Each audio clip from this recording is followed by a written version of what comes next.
എന്നാൽ പട്ടത്ത സഭകളിൽ നിലനിൽക്കുന്നതായ മാമോദീസ ദൈവവചനത്തിലുള്ളതല്ല. ദൈവവചനപ്രകാരമുള്ള മാമോദീസ എന്ന് പറയുന്നത് വിശ്വസിക്കുന്ന വ്യക്തിയെ വെള്ളത്തിൽ മുക്കി നൽകുന്നതാണ്.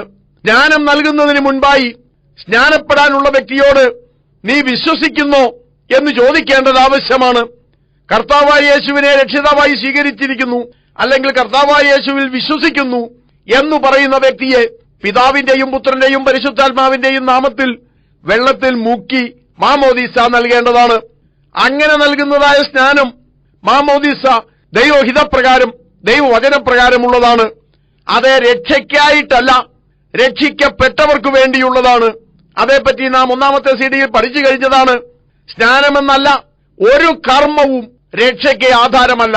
കർത്താവായ യേശുവിന്റെ രക്തത്താൽ തികച്ചും സൗജന്യമായിട്ടാണ് നാം നീതീകരിക്കപ്പെടുന്നത്. അതിന് സ്നാനത്തിന്റെ ആവശ്യമില്ല. എന്നാൽ രക്ഷിക്കപ്പെട്ടവൻ